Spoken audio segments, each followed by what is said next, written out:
Hello friends, എല്ലാവർക്കും അർച്ചന ചേച്ചി LLB സീരിയലിൻ്റെ ലേറ്റസ്റ്റ് എപ്പിസോഡ് റിവ്യൂയിലേക്ക് സ്വാഗതം. അങ്ങനെ ജെകെയും അർച്ചനയും തമ്മിലുള്ള വിവാഹം നടക്കാനായി പോവുകയാണ്. ആ വിവാഹത്തിന് തൊട്ടു മുന്നേ അർച്ചനയും ജെകെയും കൂടി സംസാരിക്കുകയാണ്. നാട്ടുകാരും വീട്ടുകാരും നമ്മുടെ കല്യാണത്തെക്കുറിച്ച് എന്ത് വിചാരിക്കുമെന്ന് അങ്ങനെ പറയുമ്പോൾ ജെകെ പറയുന്നുണ്ട്, നമ്മൾ മറ്റുള്ളവരെ നോക്കേണ്ട ആവശ്യമില്ല, അവരെന്തായാലും കുറ്റപ്പെടുത്തിക്കൊണ്ടേയിരിക്കും. എൻ്റെ അമ്മയാണെങ്കിൽ അർച്ചനയാണ് ഞാൻ സ്വീകരിക്കുന്നതെന്നറിഞ്ഞാൽ ഇരു കൈ നീട്ടി സന്തോഷത്തോടെ സ്വീകരിക്കും എന്നങ്ങനെ ജെകെ പറയുമ്പോൾ അർച്ചന പറയുന്നുണ്ട്, എൻ്റെ മോൾ എന്തു പറയുമെന്നാണ് എനിക്കറിയാത്തത്. അവള് എന്നോട് ഒരുപാട് പ്രാവശ്യം ചോദിച്ചിട്ടുണ്ട് അമ്മയ്ക്കൊരു വിവാഹം കഴിച്ചൂടെ എന്ന്. അന്നൊന്നും ഞാൻ സമ്മതിച്ചിരുന്നില്ല. ഇനി അവളുടെ നിലപാട് എന്തായിരിക്കുമെന്ന് എനിക്കറിയില്ല. മഞ്ജു എന്നെ കളിയാക്കുമായിരിക്കും. പുറത്തു കണ്ട ജെകെയോടാണ് ഇപ്പോൾ ചിന്നു ഏറ്റവും കൂടുതൽ അടുപ്പം കാണിക്കുന്നത്. അവൾ അങ്ങനെ ആരോടും അത്ര അടുപ്പം കാണിക്കാറില്ല. അതുകൊണ്ട് തന്നെ ജെകെ അവൾ അംഗീകരിക്കുമെന്ന് എനിക്കുറപ്പാണ്. നമ്മളുടെ വിവാഹം കഴിഞ്ഞു എന്നറിഞ്ഞാൽ ഞെട്ടാൻ പോകുന്ന ഒരാളുണ്ട്. അത് ആരാണെന്നറിയോ? വിജയ് ശങ്കർ. എന്തായാലും ഈ കല്യാണത്തിനെ കുറിച്ച് അയാൾ എന്തായാലും പോസിറ്റീവായിട്ട് പ്രതികരിക്കില്ല. എന്തായാലും കല്യാണം കഴിഞ്ഞ് ബാർ അസോസിയേഷൻ ഹാളിൽ വെച്ച് നമുക്ക് ചെറിയൊരു റിസപ്ഷൻ നടത്തണം. എല്ലാവരെയും വിവരം അറിയിക്കാൻ വേണ്ടിയിട്ട് ഒരു ചെറിയ ചടങ്ങ് അത്ര മതി. ജെകെയുടെ സാഹിത്യ സുഹൃത്തുക്കളെയും വിളിക്കണ്ടേ എന്ന് അർച്ചന അങ്ങനെ ചോദിക്കുമ്പോൾ ജെകെ പറയുന്നുണ്ട്, ആ വിളിക്കണം, കുറച്ചുപേരേ ഉള്ളൂ എന്നങ്ങനെ പറയാണ്. അപ്പോഴേക്കും അങ്ങോട്ടേക്ക് പോറ്റി സാറ് വിളിക്കുന്നുണ്ട്, നിങ്ങളോട് വരാൻ പറഞ്ഞു എന്ന് പറഞ്ഞ് ഒരാൾ അങ്ങോട്ടേക്ക് വരികയാണ്. അങ്ങനെ അർച്ചനയും ജെകെയും നടയിൽ അടുത്തേക്ക് പോകുന്നുണ്ട്. അതിനുശേഷം ജെകെ താലിയെടുത്ത് സന്തോഷത്തോടെ അർച്ചനയുടെ കഴുത്തിലേക്ക് ചാർത്തുകയാണ്. പിന്നീട് സിന്ദൂരവും തൊട്ടു കൊടുത്ത് പൂമാല ഇട്ടു കൊടുക്കുന്നുണ്ട്. അങ്ങനെ ആ മംഗളകർമ്മം നടക്കുകയാണ്. എന്നാൽ ഇതെല്ലാം മധുബാല കാണുന്ന സ്വപ്നമാണ്. ആ സ്വപ്നം കണ്ട് ഞെട്ടിയുണരുകയാണ് മധുബാല. ഇല്ല, ഇത് നടക്കില്ല, ഞാൻ ഇതിനൊരിക്കലും സമ്മതിക്കില്ലെന്നൊക്കെ മധുബാല അങ്ങനെ പറയുകയാണ്. പെട്ടെന്ന് മധുബാലയ്ക്ക് ഇതെല്ലാം സ്വപ്നമായിരുന്നു എന്ന് മനസ്സിലാവുന്നുണ്ട്. പിന്നീട് വേഗം തന്നെ ആകെ ടെൻഷൻ അടിച്ച മധുബാല വെള്ളെടുത്തു കുടിക്കുകയാണ്. പിന്നീട് മധുബാല അങ്ങനെ മനസ്സിൽ ചിന്തിക്കുന്നുണ്ട്, ഇന്ന് സ്വപ്നമായിരുന്നു, നാളെ അത് സത്യമായാലോ, എന്തായാലും ഇത് നടക്കാൻ പാടില്ല, ഇതിനു വേണ്ടി എന്തെങ്കിലുമൊക്കെ ചെയ്യണമെന്ന് മനസ്സിൽ അങ്ങനെ ചിന്തിക്കുകയാണ്. പിറ്റേ ദിവസം അതിരാവിലെ തന്നെ മധുബാല വിജയ് ശങ്കറിന്റെ വീട്ടിലെത്തുന്നുണ്ട്. ചന്ദ്രയെ കാണാനാണ് മധുബാല വരുന്നത്. ആ സമയത്ത് വിജയ് ശങ്കറോ ആരും തന്നെ വീട്ടിലില്ല. ചന്ദ്രയാണെങ്കിൽ മധുബാലയെ ഇതുവരെ കാണാത്തത് കൊണ്ട് തന്നെ ആരാണെന്ന് ചോദിക്കുകയാണ്. മധുബാല ഇപ്പൊ പറയുന്നുണ്ട്, ഞാൻ മധുബാല ജെകെയുടെ ഭാര്യയാണ്, നിങ്ങൾക്കറിയില്ലേ എന്ന് ചോദിക്കുമ്പോൾ ചന്ദ്ര പറയുന്നുണ്ട്, ജെകെ അന്വേഷിച്ച് നിങ്ങൾ ഇവിടെ അല്ല വരേണ്ടത്, ജെകെ ഇവിടെ അല്ല താമസമെന്ന് പറയുമ്പോൾ മധുബാല പറയുന്നുണ്ട്, അതെനിക്കറിയാം, ഞാൻ കാണാൻ വന്നത് നിങ്ങളെയാണെന്ന് പറയാണ്. അങ്ങനെ ചന്ദ്രയും മധുബാലയും തമ്മിൽ സംസാരിക്കുകയാണ്. ഞാനൊരു സ്വപ്നം കണ്ടു ഇന്നലെ, അർച്ചനയും ജെകെയും തമ്മിലുള്ള വിവാഹമായിരുന്നു ആ സ്വപ്നമെന്ന് മധുബാല അങ്ങനെ പറയുമ്പോൾ ചന്ദ്ര പറയുന്നുണ്ട്, ഒരിക്കലും ആ സ്വപ്നം നടക്കാൻ പാടില്ല, അങ്ങനെ അർച്ചന സന്തോഷത്തോടെ ജീവിക്കരുതെന്ന് ചന്ദ്ര അങ്ങനെ പറയുമ്പോൾ മധുബാല പറയുന്നുണ്ട്, എനിക്കും അത് തന്നെയാണ് വേണ്ടത്, ഇതിനു വേണ്ടിയാണ് ഞാൻ നിങ്ങളെ കാണാൻ വന്നതെന്ന് പറയാണ്. അങ്ങനെ ചന്ദ്രയും മധുബാലയും തമ്മിൽ ഉള്ളിൽ അങ്ങനെ സംസാരിച്ച് നിൽക്കുകയാണ്. പിന്നീട് വിജയ് ശങ്കറും ആര്യയും പുറത്തുപോയി തിരിച്ച് വീട്ടിലേക്ക് വരുന്നുണ്ട്. വിജയ് ശങ്കർ ആര്യയോട് പറയുന്നുണ്ട്, മോളെ നിനക്ക് ഏതെങ്കിലും സബ്ജക്ട് ടഫാണെങ്കിൽ അച്ഛനോട് പറ, ട്യൂഷന് വിടാം, നീ പറയാൻ മടിക്കണ്ട എന്ന് പറയുമ്പോൾ ആര്യ ചോദിക്കുന്നുണ്ട്, അച്ഛൻ എൻ്റെ കാര്യത്തെ കുറിച്ചൊക്കെ ഇത്ര അവലാതിയുണ്ടോ? ഇത്താഴ്ച എൻ്റെ PTA മീറ്റിംഗ് ആണ്, ഞാൻ അമ്മയോട് വരണമെന്ന് പറഞ്ഞിട്ടുണ്ട്, ഇതൊന്നും അറിയാൻ ഇപ്പൊ നേരമില്ലല്ലോ, ഇപ്പൊ മീറ്റിങ്ങിന് വന്നാലും അച്ഛൻ ഏത് ഫോമിലാണ് വരുന്നതെന്നോർത്ത് എനിക്ക് നല്ല ടെൻഷനുണ്ട്. അപ്പോൾ അച്ഛൻ തന്നെയാണ് അച്ഛൻ്റെ വില കളയുന്നത്, അതെല്ലാം ഞാൻ അറിയുന്നുണ്ട്. ഒരു ദിവസം അച്ഛൻ വക്കീൽ ഓഫീസിൽ ലൂഡ്ജ് പെർഫോമൻസ് നടത്തിയത് ഞാൻ അറിഞ്ഞു. എൻ്റെ ഫ്രണ്ടിൻ്റെ അച്ഛൻ അവിടെ ഉണ്ടായിരുന്നു. റിയുടെ അച്ഛൻ കള്ളുകൂടിയനാണോ എന്ന് എൻ്റെ ഫ്രണ്ട് വന്ന് ചോദിച്ചപ്പോൾ എൻ്റെ തൊലി ഉരിഞ്ഞു പോയി. അച്ഛനിങ്ങനെ നിലമറന്ന് പെരുമാറുന്നതൊന്നും എനിക്കിഷ്ടമല്ല.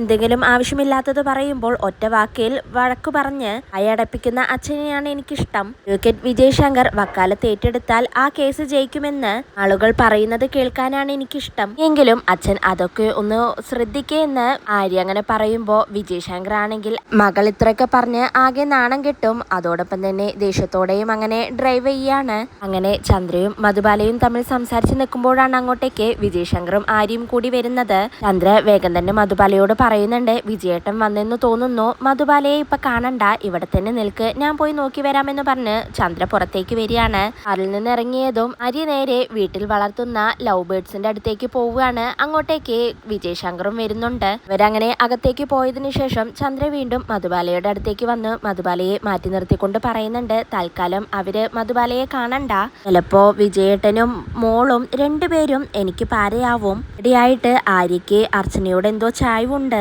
എന്റെ മോളെ വശത്താക്കി വെച്ചിരിക്കുകയാണ്.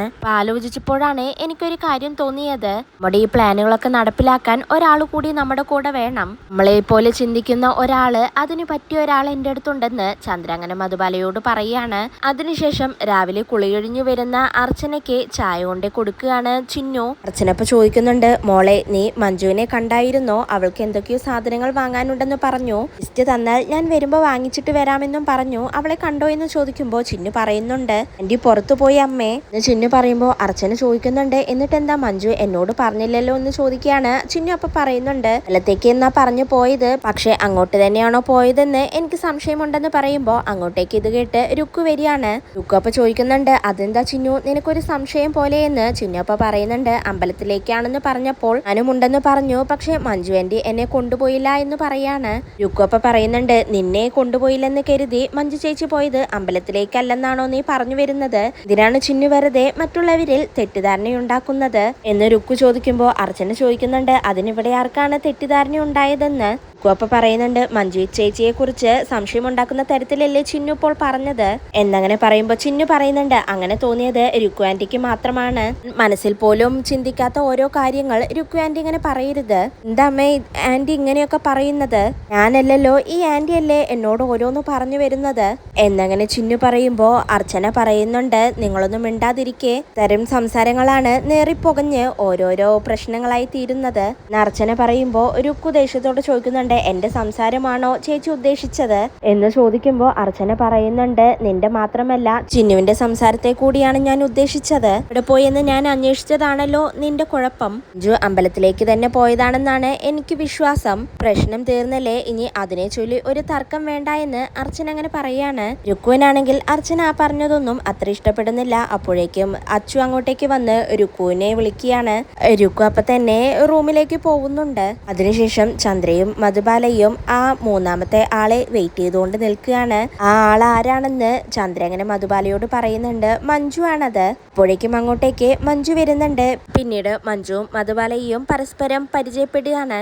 മധുബാല കണ്ട സ്വപ്നത്തെ കുറിച്ചെല്ലാം ചന്ദ്ര ഓൾറെഡി മഞ്ജുവിനോട് പറഞ്ഞിട്ടുണ്ട്. അത് വെച്ച് മഞ്ജു പറയുന്നുണ്ട്, ഞാൻ അർച്ചന ചേച്ചിയുടെ ആരാധികയൊന്നുമല്ല. പിന്നൊരു കാര്യം പറയാം, ചേച്ചി എന്തായാലും ഇപ്പോ ജെകെ എന്നല്ല വേറൊരാളെയും കല്യാണം കഴിക്കാൻ താല്പര്യപ്പെടില്ല. നിങ്ങളുടെ കല്യാണം ഒഴിഞ്ഞതാണോ? അല്ലല്ലോ. നിയമവശങ്ങളെ കുറിച്ച് അറിയാവുന്നതുകൊണ്ട് എന്തായാലും ചേച്ചി ഇപ്പൊ ജെകെ കല്യാണം കഴിക്കില്ല.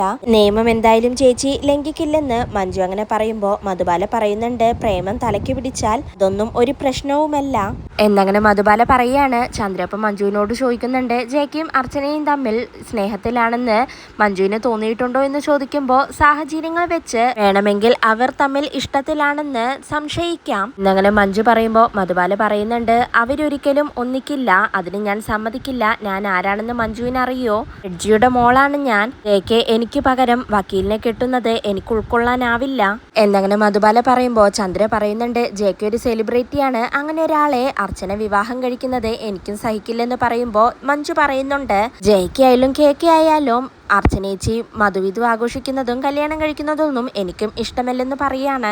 അതിനുശേഷം അച്ചുവിന്റെ അടുത്ത് പരിഭവങ്ങൾ അങ്ങനെ പറയാണ് രുക്കു. അനന്തന്റെയും മുകുന്ദന്റെയും ഭാര്യമാർക്ക് എന്തും പറയാം, അച്ചുവിന്റെ ഭാര്യയ്ക്ക് മാത്രം ഒന്നും പാടില്ല. ഇതിന്റെ കാര്യം എന്താണെന്നും എനിക്കറിയാം, കാരണം ഞാൻ വിജയ് ശങ്കറിന്റെ സഹോദരിയാണ് എന്നെല്ലാം രുക്കു അങ്ങനെ ദേഷ്യത്തോടെ പറയാണ്. അങ്ങനെ അച്ചുവും രുക്കുവും തമ്മിൽ വാക്കുതർക്കം ഉണ്ടാവുകയാണ്. അച്ചു എന്നിട്ട് പറയുന്നുണ്ട്, ബനിയനും ലുങ്കിയും ധരിച്ചുകൊണ്ടല്ല രുക്കു ഞാൻ പോലീസ് സ്റ്റേഷനിലേക്ക് ഡ്യൂട്ടിക്ക് പോകുന്നത്, യൂണിഫോം ഇട്ടിട്ട് വേണം. അതിന് യൂണിഫോം നീ ഇതുവരെ അയൺ ചെയ്തിട്ടില്ല, അതെന്താ എന്ന് ചോദിക്കുമ്പോ രുക്കു പറയുന്നുണ്ട്, ഞാൻ അയൺ ചെയ്താൽ നിനക്കത് പറ്റില്ലല്ലോ എന്ന് പറയുമ്പോ അച്ചു പറയാണ്, നീ അർച്ചനേച്ചി അയൺ ചെയ്യുന്നതൊന്ന് കാണണം, പുതിയ ഡ്രസ്സ് വാങ്ങിച്ചത് പോലെയായിരിക്കും അയൺ ചെയ്യുന്നത്, കണ്ടു പഠിക്കുക എന്ന് പറയാണ്. അങ്ങനെ രുക്കു ദേഷ്യത്തോടെ യൂണിഫോം അയൺ ചെയ്യാനായി പോവുകയാണ്. അവിടെ വെച്ചും അച്ചുവും രുക്കും തമ്മിൽ വഴക്കുണ്ടാവുന്നുണ്ട്. അച്ചു എന്നിട്ട് രുക്കുവിനോട് പറയുന്നുണ്ട്, ഞാൻ നിന്നോട് പറഞ്ഞിട്ടുണ്ട് ആദ്യം ഷർട്ട് അയൺ ചെയ്യണമെന്ന്, നിനക്കെന്താ പറഞ്ഞാൽ മനസ്സിലാവില്ലേ, ഇങ്ങോട്ട് മാറി നിൽക്ക്, ഞാൻ ചെയ്തോളാം എന്ന് പറഞ്ഞ് അച്ചു അങ്ങനെ അയൺ ചെയ്യാനായി പോകുമ്പോ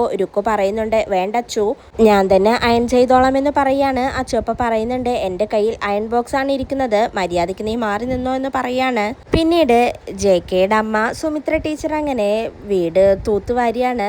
അപ്പോഴാണ് മേലെ റൂമിൽ ജെകെ എന്താണ് ചെയ്യുന്നതെന്ന് അറിയാൻ സുമിത്ര ടീച്ചർ ജെകെയുടെ റൂമിലേക്ക് പോകുന്നത്. ആ സമയത്ത് ജെകെ കുളിക്കുകയായിരിക്കും. അപ്പോഴാണ് അവിടെ എഴുതി പൂർത്തിയാവാത്ത നോക്കാതെ വെച്ച പേപ്പറും പേനയും കാണുകയാണ്. വേഗം തന്നെ സുമിത്ര ടീച്ചർ അതെടുത്ത് വായിക്കുന്നുണ്ട്. എന്നാൽ കഴിഞ്ഞ ദിവസം എഴുതി വെച്ച അവിടെ തന്നെ നിർത്തി വെച്ചിരിക്കുകയാണ് JK. സുമിത്ര ടീച്ചർ അപ്പം മനസ്സിലങ്ങനെ ചിന്തിക്കുന്നുണ്ട്, വരി പോലും അവൻ അധികമായിട്ട് എഴുതിയിട്ടില്ല, കുറെ ദിവസമായല്ലോ എഴുതാൻ തുടങ്ങിയിട്ട് എന്നെല്ലാം പറഞ്ഞുകൊണ്ട് നിൽക്കുമ്പോഴാണ് പെട്ടെന്ന് കുളി കഴിഞ്ഞ് JK വരുന്നത്. JK കാണുന്നതും സുമിത്ര ടീച്ചർ ആ പേപ്പറും പേനയും അവിടെ തന്നെ വെക്കുകയാണ്. JK അങ്ങനെ ടീച്ചറെ കാണുന്നതും നോക്കി ചിരിച്ചങ്ങനെ നിൽക്കുകയാണ്. ഇതോടെയാണ് ഇന്നത്തെ എപ്പിസോഡ് അവസാനിക്കുന്നത്.